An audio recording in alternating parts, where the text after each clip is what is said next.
Donc la sophrologie est une technique qui entre dans le champ des techniques à médiation corporelle. Elle a pour objectif de rétablir l'équilibre entre le corps et l'esprit, notamment en apprenant à se détendre et à maîtriser ses émotions.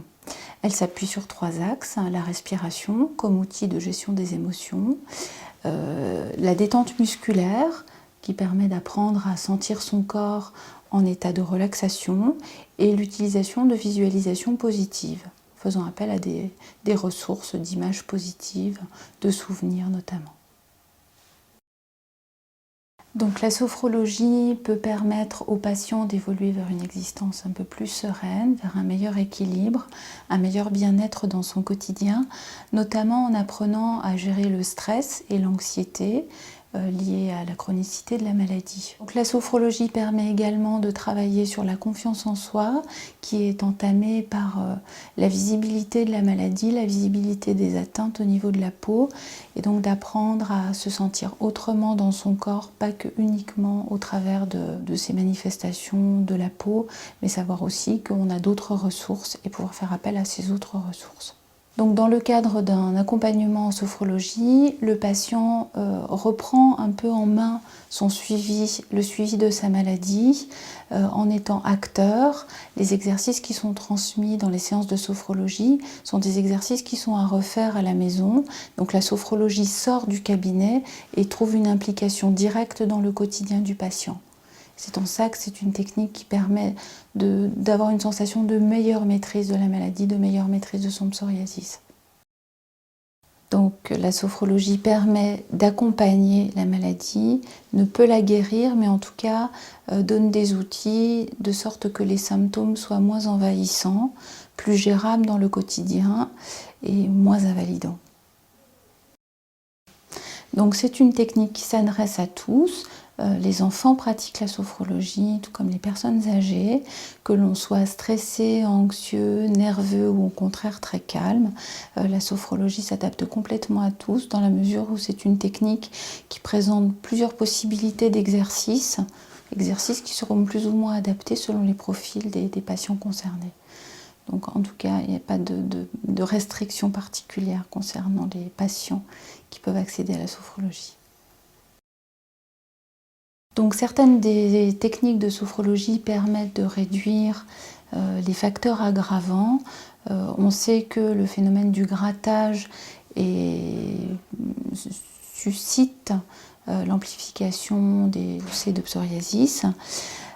Apprendre à se centrer sur son corps, apprendre à ressentir quelles sont les perceptions que l'on en a, la perception des sensations, permet aussi d'avoir une alternative et d'avoir un choix, de se dire est-ce que réellement cette sensation nécessite un grattage, est-ce que je peux trouver une autre alternative? Alors la sophrologie, en donnant des techniques qui permettent d'apprendre à se détendre, donne aussi d'autres solutions que d'aller vers des pratiques telles que la consommation d'alcool ou la consommation excessive de tabac qui amènent un apaisement illusoire et momentané.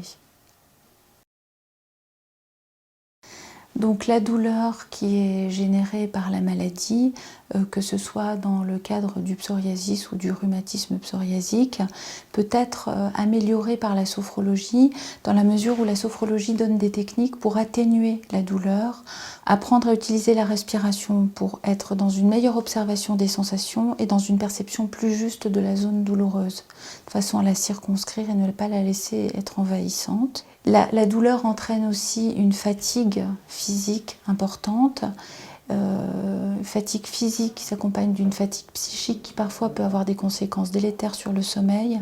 Et la sophrologie est un bon outil pour apprendre à améliorer son sommeil, ce qui parfois est assez mal pris en charge dans la prise en charge du malade atteint de psoriasis. Alors le meilleur conseil que je pourrais donner pour choisir un sophrologue, ce serait déjà d'interroger votre médecin, soit votre dermatologue ou votre généraliste. Ils ont souvent des relais en sophrologie. Si ce n'est pas le cas, peut-être parlez-en autour de vous, peut-être que des amis pourront vous conseiller quelqu'un qu'ils auraient déjà consulté. Mais vous pouvez également consulter des annuaires de sophrologues, il y a le syndicat national des sophrologues, et puis des annuaires d'écoles, tels que l'annuaire de l'école de sophrologie Keïsédienne, qui est quand même une bonne garantie de sophrologues formés, sérieux, qui ont une pratique reconnue. Pratiquer la sophrologie ne suppose pas la présence du sophrologue. Contrairement à la psychothérapie, où effectivement la démarche est plutôt analytique et la présence du psychothérapeute est importante pour pouvoir démêler les nœuds psychologiques, alors que la pratique de la sophrologie peut se faire seul, chez soi, dans la rue, enfin, dans n'importe quel autre endroit, en tout cas en dehors de la présence du sophrologue. C'est vraiment une pratique qui vise à l'autonomisation du patient. Oui, donc la sophrologie est un bon complément à la psychothérapie dans la mesure où il permet d'avoir des outils, d'apprendre des outils utilisables dans le quotidien pour gérer des situations de la vie courante génératrices de stress, ce qui n'est pas forcément toujours le cas de la psychothérapie. Ça permet aussi d'intégrer dans le corps ce qui peut être travaillé en psychothérapie et qui reste plutôt du domaine du psychisme. Il démarre toujours par un dialogue, un moment de discussion avec le patient. C'est un temps pour lui pour exprimer un peu ses difficultés, les choses sur lesquelles il a envie de travailler, ce qui lui pose vraiment problème.